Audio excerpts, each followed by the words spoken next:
આજની ધર્મકથા. પ્રણામ.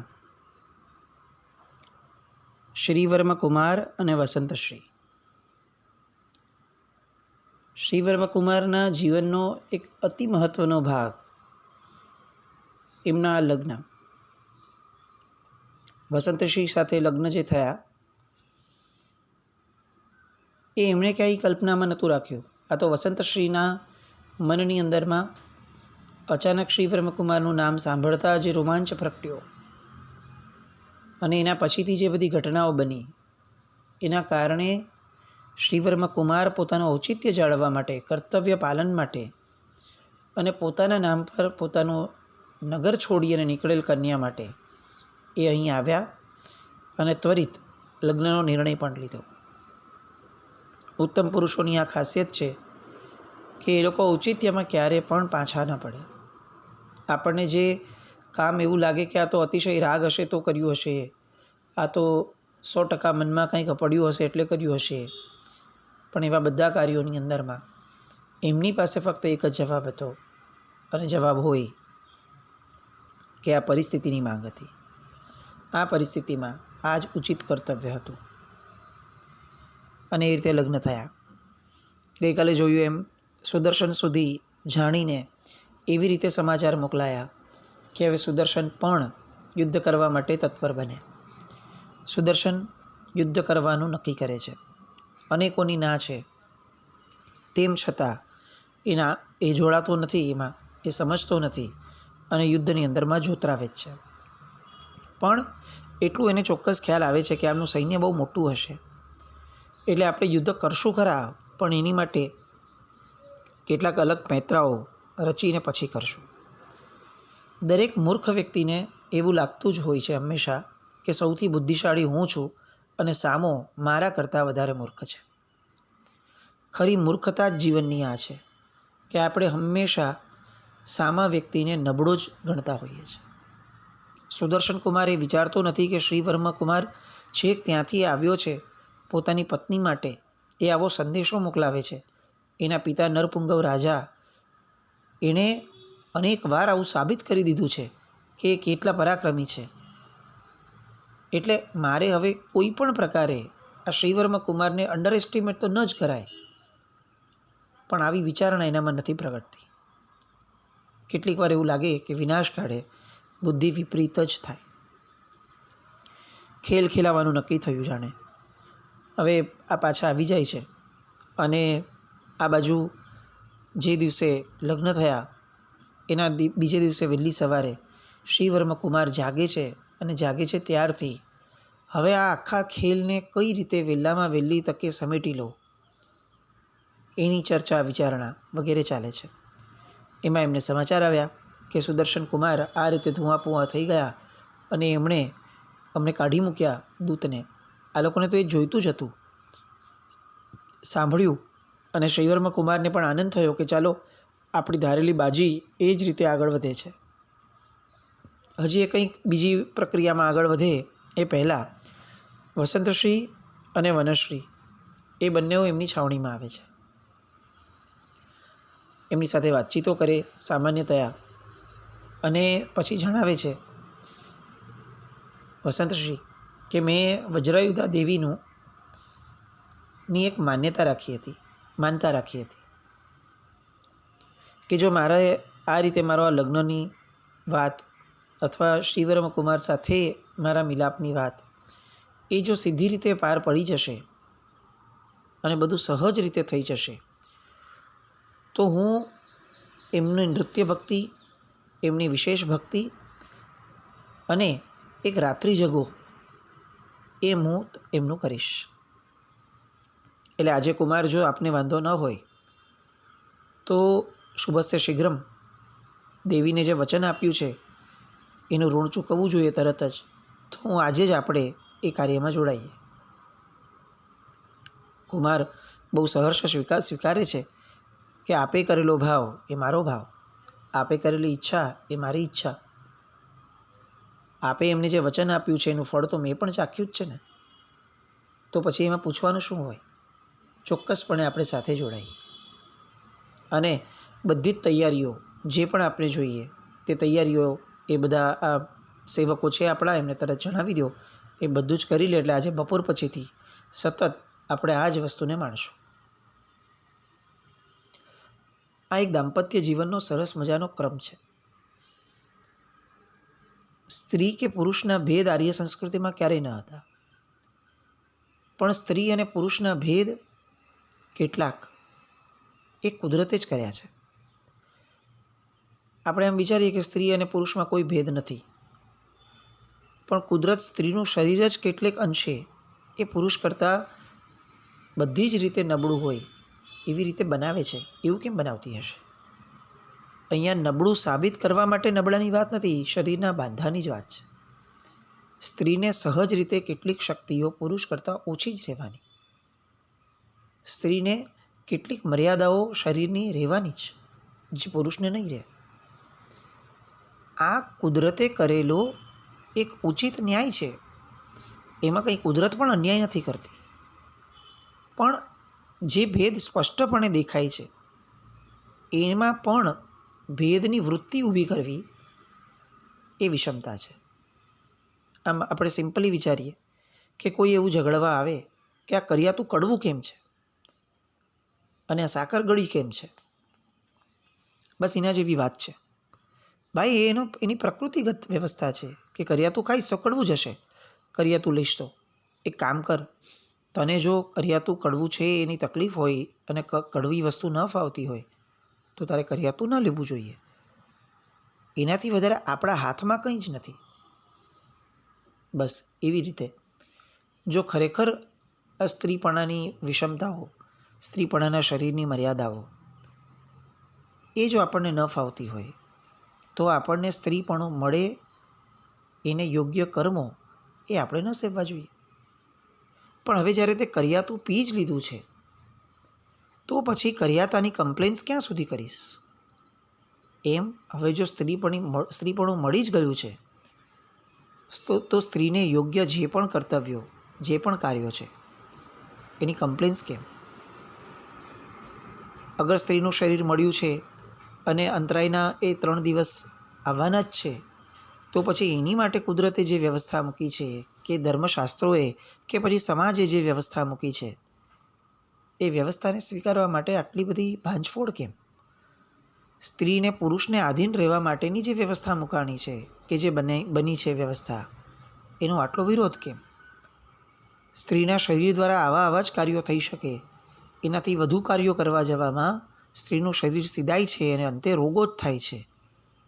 આવું ખબર હોવા છતાં બસ સમોવડિયાપણું ઊભું કરવા માટે જ મેદાનમાં ઉતરવું, આવી બધી વૃત્તિઓ એ ફક્ત અને ફક્ત ચડાવવાની વૃત્તિઓ લાગે. અને ચડાવ્યા પછીથી પતનનો માર્ગ સ્પષ્ટપણે દેખી શકાય એ રીતની વ્યવસ્થાઓ, આખીને આખી વિકૃતિઓ એ આ આર્ય સંસ્કૃતિ પરના આક્રમણમાં થઈ અને આપણી સ્ત્રીઓ ભોળવાઈ. એ જોવાનું ભૂલી ગઈ કે કુદરતે જેમ એને કેટલીક મર્યાદાઓ આપી છે એના શરીરને, એમ કુદરતે કેટલીક શક્તિઓ પણ આપી છે. પુરુષ એ જેમ બહારથી કમાઈ શકે છે તો સ્ત્રી એ પોતાના ઘરને પણ સુદૃઢ રાખી શકે છે. બધી જ વ્યવસ્થાઓ બેલેન્સ હતી. વિષય બહુ મોટો છે, પણ મૂળમાં દાંપત્ય જીવનની આ બહુ મોટી ખાસિયત છે કે કોઈ પણ ભેદ વિના એકબીજાના દરેક નિર્ણયને માન આપવું, અને કદાચ કંઈ યોગ્ય ન લાગે તો ઉદાર હૃદયે સાંભળવું. બંને જણાએ એકબીજાના વિચારોને વ્યક્ત કરવા અને અંતે કોઈ એક નિર્ણય પર આવવું. પછી એ નિર્ણય કોનો હોય એ મહત્વનું નથી, કોઈ પણ એક જણનો ક્યારે પણ હોઈ શકે એવા એક નિર્ણય પર આવવું. આ દાંપત્ય જીવન છે.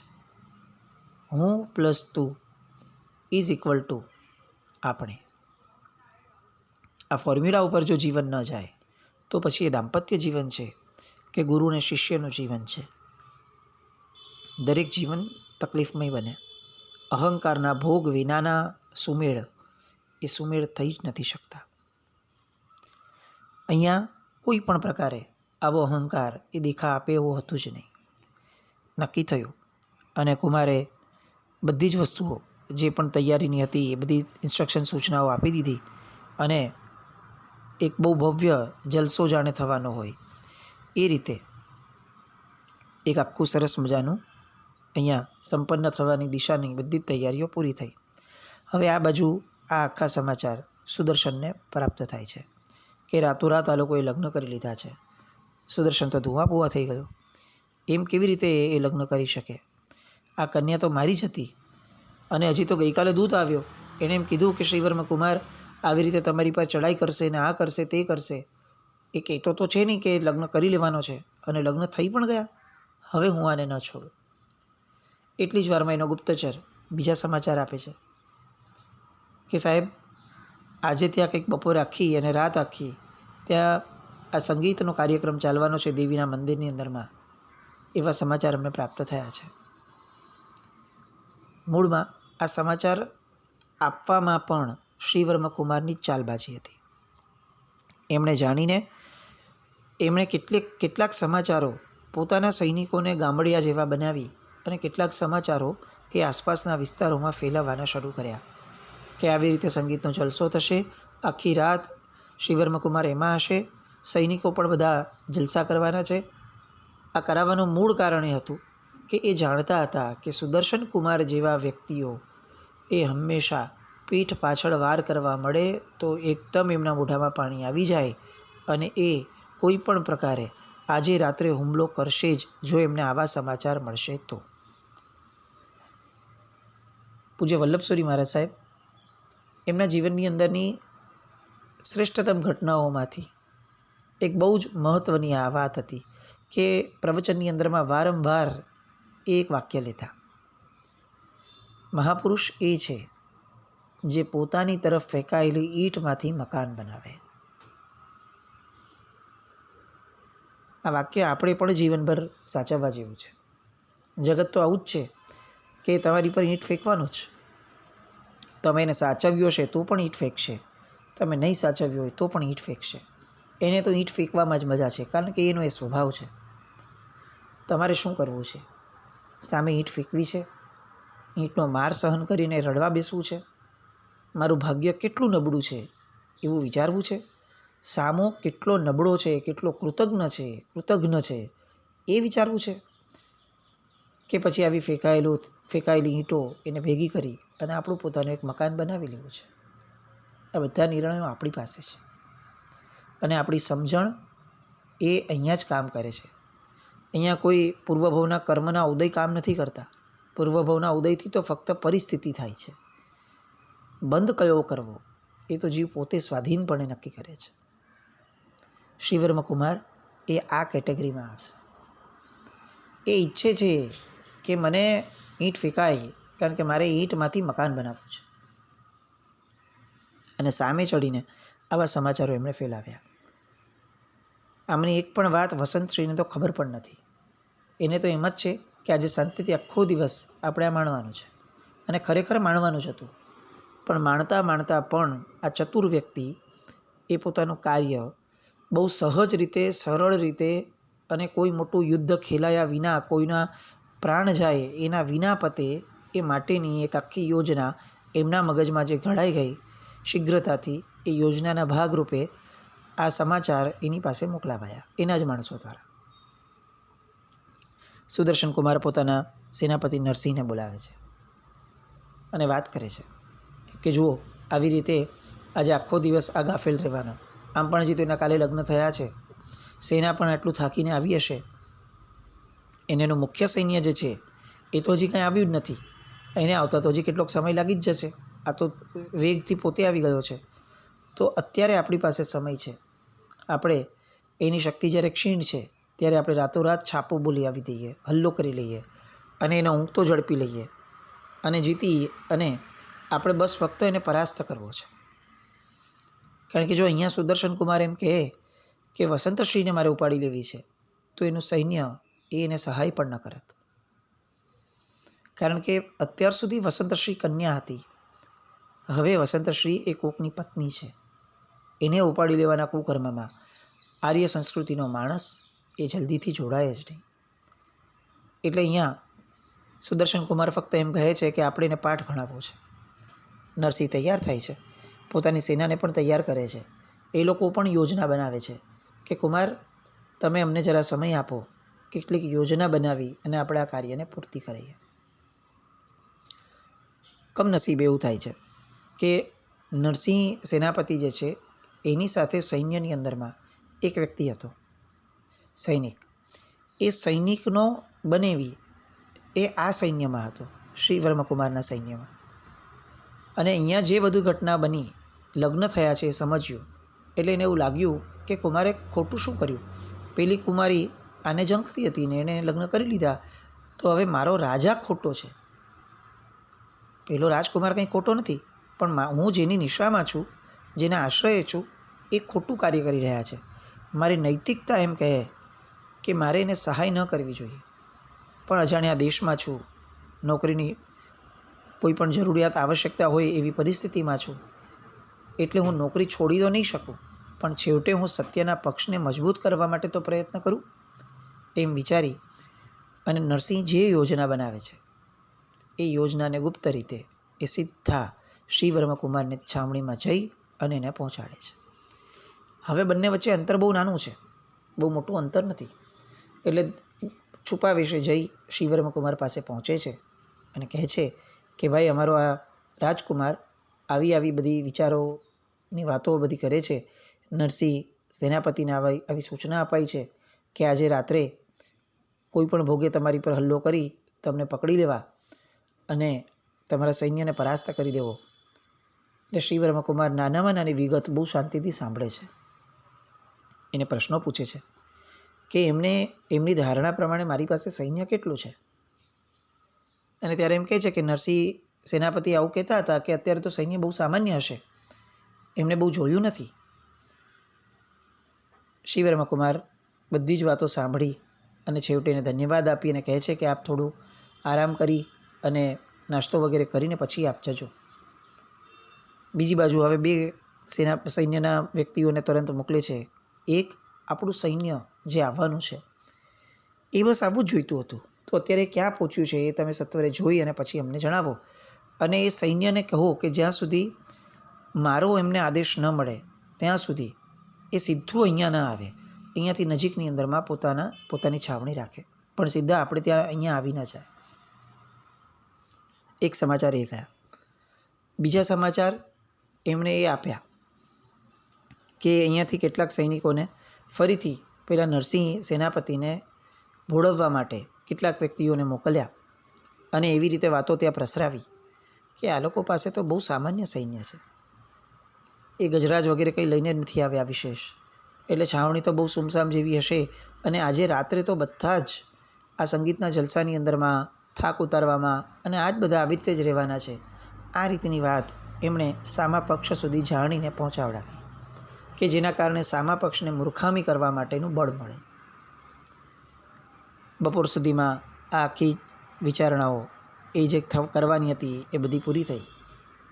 હવે વસંતશ્રી બોલાવવા માટે આવે છે અને બંનેઓ જાય છે, બેસે છે વજ્રાયુધા દેવીના મંદિરની અંદરમાં અને એ આખી ભક્તિનો મહોત્સવ ચાલુ થાય છે. એક રાજકુમાર અને એક રાજકુમારી જ્યારે પોતાના ઈષ્ટદેવીની ભક્તિ કરે અને એમાં પણ જ્યારે પોતે જે કંઈક વિચાર્યું હતું મુશ્કેલ પરિસ્થિતિમાં એની પૂર્તિ થયા પછીથી ઋણ સ્વીકાર રૂપે જ્યારે ભક્તિ કરે ત્યારે એમાં શું કમી હોય. અને એક ભવ્ય માહોલ રચાય છે. દરેક જગ્યાએ દિવ્ય ધૂપ વગેરે કરાવી અને ઉત્તમ દ્રવ્યો જે મંગાવ્યા હતા એ બધા ઉત્તમ દ્રવ્યોથી અલગ અલગ પ્રકારે દેવીની ભક્તિ થાય છે. અને આ ભક્તિની અંદરમાં વસંતશ્રી એટલી બધી ઓળઘોળ છે, એને તો બહારની કોઈ પરિસ્થિતિનો અણસાર પણ આવવા નથી દીધો. અને હવે જેને પોતાનું લક્ષ્ય સમૂહ વ્યક્તિ જ મળી ગયું છે, તો હવે પેલા સુદર્શનનું શું, વીરપાળનું શું, આવો વિચાર એને આવે પણ કેમ? એને માટે તો હવે મારું જીવન એ ફક્ત અને ફક્ત શ્રી વર્મકુમારની સાથે વિતાવવા માટેનો આનંદ જ છે. એ આનંદની અંદરમાં જેટલા વિષાદ ઊભા થાય એ બધારે મારે કોઈ લાગે વળગે નહીં. મારું કામ ફક્ત ખુશ રહેવાનું છે, કારણ કે ઈશ્વરે મને ખુશ રાખવા માટે મને જે ગમતું હતું એ પાત્ર એ મને આપી દીધું છે. હવે મારું કર્તવ્ય એ પાત્રને માણવાનું જ છે. એમ વિચારી અને એ પૂર્ણપણે ઓળઘોળ થઈ છે. સરસ મજાના નૃત્યો ચાલે છે, સરસ મજાની ભક્તિનો માહોલ ઊભો થાય છે. બપોર ઢળતી ગઈ, સાંજ પડતી ગઈ, વસંત ઋષિનું જોમ વધતું ગયું. જે કેટલાક લોકો આવ્યા હતા ભક્તિ કરાવવા માટે, એ બધા લોકો પણ પોતાના જાણે શ્રેષ્ઠતમ કક્ષાએ હવે આવવાના હોય એ રીતે એમને પણ સાંજ પછીથી પોરસ ચડે છે. આ બાજુ વચ્ચે વચ્ચે નાની નાની ક્ષણોની અંદરમાં શ્રી વર્મકુમાર પોતાના સેનાપતિ સાથે, યોગરાજ સાથે નાના નાના સંદેશોની આપ લે કરી અને સામે પક્ષે શું ચાલી રહ્યું છે એની ફક્ત જાણકારી મેળવતા રહે છે.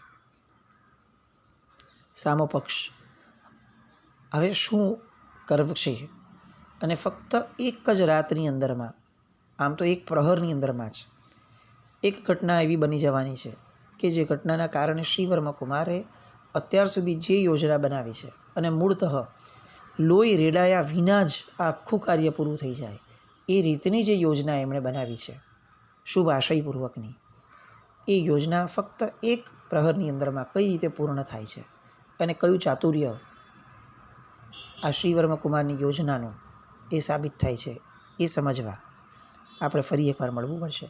એ મળીએ ત્યાં સુધી આપણા દાંપત્ય જીવનની અંદરમાં આ પ્રભુતાના પગલાં નામનો શબ્દ ઉમેરીએ અને એ પ્રભુતાના પગલાંમાં પ્રભુ આપણા જીવનની અંદરમાં વસે એ રીતનું આપણું જીવન બનાવીએ.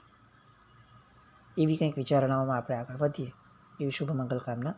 જીન આજ્ઞાવૃત્ત કંઈ પણ બોલાયું હોય તો મિચ્છામિ દુક્કડમ જૈનમ જયતિ શાસનમ.